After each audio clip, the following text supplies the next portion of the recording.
Breaking news ఎగువ నుంచి భారీగా వచ్చి చేరుతున్న వరదతో భద్రాచలం దగ్గర గోదావరి ఉగ్రరూపం దాల్చింది. 52 అడుగులకు నీటి మట్టం చేరింది. 53 అడుగులకు చేరితే మొదటి ప్రమాదిక హెచ్చరిక జారీ చేస్తామన్నారు అధికారులు. దీంతో నది పరివాహిక ప్రాంతమైన భద్రాచలం ఏజెన్సీ ప్రాంతంలో జనజీవనం స్తంభించే పరిస్థితి.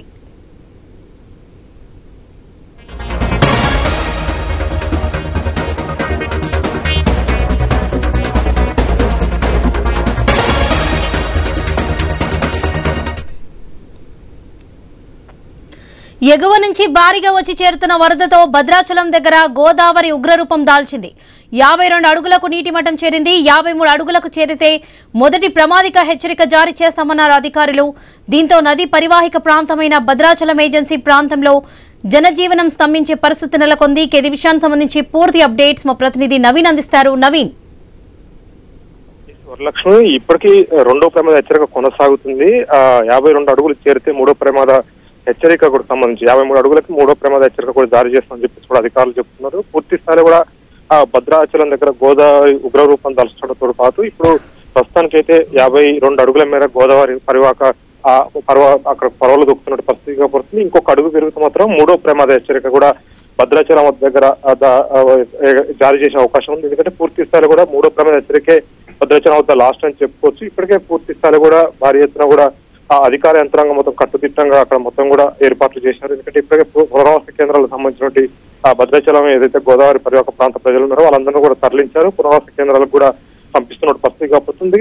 మరి కొద్దిసేపట్లోనే అంటే 1 గంట 2-3 గంటల్లోనే మూడో ప్రమాద హెచ్చరిక జారీ చేసే అవకాశం ఉంటుందని చెప్పేసి కూడా అధికారులు చెప్తున్నారు. ఇప్పటికే జిల్లా కలెక్టర్ తో పాటు భద్రాద్రి ఐటీడీఏపీఓ అదేవిధంగా సబ్ కలెక్టర్ మొత్తం కూడా టోల్ ఫ్రీ నెంబర్లు పెట్టారు. అంతేకాకుండా ఏర్పాట్లకు సంబంధించి ఎక్కడ ఎలాంటి ఇబ్బందులు ఎవరు కూడా కాకూడదు. గతంలో వరద నీరు ఇళ్లలో చేరి చాలా నష్టం అయింది. ఈ ముందుగానే వాళ్ళనైతే పునరావాస కేంద్రాలు తరలించాలని చెప్పేసి కూడా చెప్పడంతో కూడా ఆ పరివాహక ప్రాంతాల్లో ఉన్నటువంటి ఆ ప్రజలను మొత్తం కూడా అప్రమత్తం చేశారు. ప్రధానంగా మనం చూసుకున్నట్టయితే భద్రాచలం టౌన్ నుంచి ఇటు వెంకటాపురం, వాజేడు ఈ ప్రాంతానికి వెళ్లే మార్గం మొత్తం కూడా గోదావరి వరద పోటెత్తులతో ప్రధాన రహదారులపై వచ్చింది. మొత్తం రాకపోకలు మొత్తం కూడా అధికారులు అయితే తెలిపేశారు. అంతేకాకుండా ఛత్తీస్గఢ్ కి వెళ్లేవంటి చేదల్పూర్ ప్రధాన రహదారిపై కూడా భారీ వరద చేరడంతో కూడా ఇప్పుడు జాతీయ రహదారి కూడా మొత్తం జలదిగ్బంధంలో ఉంది. వాటి కూడా పూర్తి స్థాయిలో కూడా వాహనాలు అయితే నిలిపేసినట్టు పరిస్థితిగా వస్తుంది. భద్రాచలం టౌన్ నుంచి ప్రస్తుతానికి ఎటుపోలేని పరిస్థితి. ఎందుకంటే భద్రాచలం టౌన్ నుంచి ఇటు జగదల్పూర్ కానీ ఏపీ పోవాలన్నా కానీ అంతేకాకుండా ఇటు వెంకటాపురం ములుగంటే ఈ వరంగల్ డిస్టిక్ వెళ్ళే రహదారులు మొత్తం కూడా జలదిగ్బంధం ఉన్నట్టు పరిస్థితిగా పడుతుంది. పూర్తి స్థాయిలో కూడా ఎక్కడైతే వరద రోడ్ల మీదకి వచ్చిందో అక్కడ బ్యారిగేట్స్ కూడా పోలీసు అధికారులు ఏర్పాటు చేస్తూ పోలీసులు పహారా కూడా చేస్తున్నట్టు పరిస్థితి కాపాడుతుంది. ఇంకా ప్రజల మొత్తం కూడా అప్రమత్తంగా ఉండాలి. ఎలాంటి ఇబ్బందులు కానీ తలెత్తినా కానీ వెంటనే టోల్ ఫ్రీ నెంబర్లకు కాల్ చేయమని చెప్పేసి కూడా చెప్పారు. ఆ నెంబర్లు కూడా ఆ ప్రాంతంలో ఇచ్చినట్టు పరిస్థితిగా పడుతుంది. పూర్తి స్థాయిలో కూడా ఒక ఐఎల్ఎస్ అయితే గోదావరి దగ్గర ఉన్నట్టు పరిస్థితి మనం చూడొచ్చు. ఎందుకంటే భద్రాచలం వద్ద పూర్తిగా కూడా ఈ వర్షాలు తగ్గుముఖం అయినప్పుడు కూడా ఎగువ నుంచి భారీ వరద రావడంతో కూడా పూర్తి స్థాయిలో కూడా అక్కడ ఒక వరద అయితే వస్తున్నట్టు పరిస్థితిగా పడుతుంది. మూడో ప్రమాద హెచ్చరిక దాకా కూడా వచ్చి ఉన్నట్టు పరిస్థితి మనం చూడొచ్చు. ఎందుకంటే దాదాపుగా 52 అడుగులు ఇప్పటికే గోదావరి అయితే అక్కడ ఉగ్రరూపం దాల్స్తుంది. మరొక అడుగు పెరిగితే మాత్రం మూడో ప్రమాద హెచ్చరిక కూడా జారీ చేస్తామని చెప్పడంతో కూడా పూర్తి స్థాయి కూడా అలర్ట్ గా అయితే అక్కడ ఉన్న పరిస్థితి అయితే మనం చూడొచ్చు. Right Naveen, thank you. Dhavaleswaram barrage వద్ద వరద ఉధృతి అంతకంతకు పెరుగుతుంది. ప్రస్తుతం 11 లక్షల క్యూసెక్ల వరద నీటిని అధికారులు సముద్రంలోకి విడుదల చేస్తున్నారు. నీటి మట్టం 13.75 అడుగులకు చేరితే రెండో ప్రమాదిక హెచ్చరిక జారీ చేయనున్నారు. భద్రాచలం వద్ద గోదావరి పెరుగుతుండటంతో ధవళేశ్వరం వద్ద అధికారులు అప్రమత్తంగా ఉన్నారు. గోదావరి వరద ఉధృతిపై మరింత సమాచారం మా ప్రతినిధి గణేష్ అందిస్తారు. ఎగువ నుంచి వస్తున్నటువంటి వరద నీటితో తూర్పుగోదావరి జిల్లాలో ఉన్నటువంటి ధవళేశ్వరం కాటన్ బ్యారేజ్ వద్ద వరద ఉధృతంగా మారడం జరిగింది. ప్రస్తుతం మనం ధవళేశ్వరం బ్యారేజ్ వద్ద ఉండడం జరిగింది. ప్రస్తుతం మనం చూడొచ్చు ఈ దిగువన ఉన్నటువంటి ప్రాంతంలో పెద్ద ఎత్తున వరద నీరు దిగువ ప్రాంతానికి తరలిపోతూ ఉంది. ఇప్పటికే మనం చూస్తున్నాం భద్రాచలం వద్ద దాదాపు రెండవ ప్రమాద హెచ్చరిక జారీ చేయడంతో ధవళేశ్వరం బ్యారేజ్ కి వరద నీరు పోటెత్తుతోంది. పోలవరం మీదుగా ఈ వస్తున్నటువంటి వరద నీటిని అంతటినీ కూడా సముద్ర తీర ప్రాంతానికి వృధాగా నీరు తరలిపోతోంది.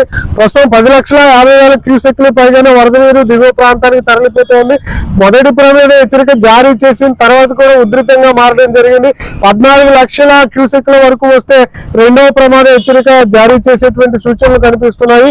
మనం చూస్తున్నాం గడిచినటువంటి వారం రోజుల నుంచి అల్పపీడనం వాయుగుండం కారణంగా ఇటు తెలుగు రాష్ట్రాల్లో కురిసినటువంటి వర్షాలతో పాటు మహారాష్ట్రలో కురిసినటువంటి వర్షాలతో గోదావరికి ప్రస్తుతం వరద ఉధృతి పెరుగుతోంది. ఇటు తెలంగాణ ప్రాజెక్టుల నుంచి అదేవిధంగా ఇటు ఏజెన్సీ ప్రాంతాల్లో ఉన్నటువంటి వాగులు వంకల నుంచి గోదావరికి వరద ఉధృతి రావడంతో ప్రస్తుతం తూర్పు గోదావరి జిల్లా కోనసీమ జిల్లాలో ఉన్నటువంటి లంక గ్రామాల మీద తీవ్ర ప్రభావం పడడం జరిగింది.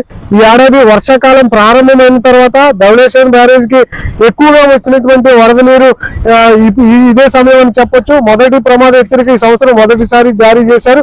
మరి అంటే ఇంకా కూడా పెరిగేటువంటి సూచనలు ఉండడంతో రెండవ ప్రమాద హెచ్చరిక వరకు కూడా ఈ వరద నీరు వస్తుందని చెప్పి అధికారులు అంచనా వేస్తున్నారు. ప్రస్తుతం మనం ధవళేశ్వరం బ్యారేజీ ఎగువ ప్రాంతంలో చూస్తున్నాం. ఈ ప్రాంతం అంటే ఇటు రాజమండ్రి కొవ్వూరు మధ్య దాదాపు 4 కిలోమీటర్ల మేర విస్తరించున్నటువంటి ప్రాంతం. ఈ ప్రాంతాన్ని అఖండ గోదావరిగా పిలుస్తూ ఉంటారు. మనం చూడొచ్చు పాపికొండల వద్ద కేవలం 1/2 కిలోమీటర్ విస్తరణ ఉన్నటువంటి గోదావరి ప్రాంతం ఈ రాజమండ్రి కొవ్వూరు సమీపానికి వచ్చేసరికి 4 కిలోమీటర్ల మేర విస్తరించున్నటువంటి సందర్భంలో ఎంత వరద నీరు 4 కిలోమీటర్ల మేర విస్తరించున్నప్పటికీ కూడా ఎక్కువగా వస్తున్నటువంటి వరద నీరు మనం చూస్తున్నాం కదా. ఈ వరద నీటిని అంతటినీ కూడా సముద్ర తీర ప్రాంతానికి ఇటు యానం మీదుగా అదేవిధంగా మనం చూస్తున్నాం. ఇవి అంతని కూడా సముద్ర తీరంలో కలిసిపోతున్నటువంటి సందర్భం కనిపిస్తుంది. ఈ వస్తున్నటువంటి వరద నీటిని అంతటినీ కూడా బనకచెర్ల ప్రాజెక్టు ఏర్పాటు చేసి దానికి అంటే 100-200 టీఎంసీల నీటిని తీసుకుంటామని చెప్పి ప్రభుత్వం అంచనా వేసి ప్రాజెక్టు కట్టాలని ప్రయత్నిస్తుంది. ప్రతి ఏటా కూడా ఈ విధంగా 3,000 టీఎంసీలకు పైగా నీరు సముద్రంలోకి వృధాగా పోతున్నటువంటి సందర్భం కనిపిస్తుంది. ఇప్పుడు కురుస్తున్నటువంటి వర్షంతో కూడా మనం చూస్తున్నాం కదా దాదాపు 10 లక్షల పైగా క్యూసెక్ల నీరు వృధాగా తరలిపోతూ ఉంది. అదేవిధంగా ఉద్యాన పంటలు కూడా పూర్తిగా నీట మునగడం, లంక గ్రామాలు నీట మునగడంతో దాదాపు 300 మందిని పునరావాస కేంద్రాలకు తరలించారు అధికారులు. కోనసీమ జిల్లా కలెక్టర్లు ఇటు ఉభయ గోదావరి జిల్లాల కలెక్టర్లు అయితే ఎప్పటికప్పుడు అప్రమత్తం అవుతూ లంక గ్రామాల ప్రజలకు ఎలాంటి ఇబ్బంది లేకుండా ప్రత్యేక ఏర్పాట్లు చేశారు. మరొక అల్పపీడనం ఈ నెల 23 వరకు కూడా ఉంటుందని అంచనా వేస్తున్నారు. ఇంకా వర్షాభావ సూచనలు కనిపిస్తుండడంతో అధికారులు ఈ గోదావరి తీరంలో ఉన్నటువంటి ప్రజానికాన్ని అప్రమత్తంగా ఉండాలని సూచిస్తున్నారు. పోలీసులు కూడా పహారా పెట్టారు. ఎవరిని కూడా ధవళేశ్వరం బ్యారేజ్ వద్ద నిలిచి ఆగే ప్రయత్నం చేయట్లేదు. ఎందుకంటే ఇవన్నీ కూడా బలహీనంగా ఉండడం జరిగింది. కొంత సిమెంట్ లో అంటే ఆ బేట్లు వచ్చి ఏవైతే వేసినటువంటి గోడలు కొంత బేట్లు పడడంతో కొంత ప్రమాదకర స్థితిలో ఉండడంతో ఎవరిని కూడా పోలీసులు ఇక్కడ నిలబడివ్వట్లేదు, వెళ్ళిపోమని చెప్తున్నారు. ఈ విధంగా అయితే అప్రమత్తంగా పోలీసులు అయితే ధవళేశ్వరం బ్యారేజ్ వద్ద కనిపిస్తున్నారు. మొత్తంగా అయితే గోదావరి పెరుగుదలతో అయితే అధికారులు అప్రమత్తంగా ఉన్నారు. లంక గ్రామాల ప్రజలకు కూడా ఎలాంటి ఇబ్బంది లేకుండా సహాయక చర్యలు చేస్తున్నారు. కొన్ని బాలుతో గణేష్ ఐ న్యూస్, తూర్పుగోదావరి జిల్లా.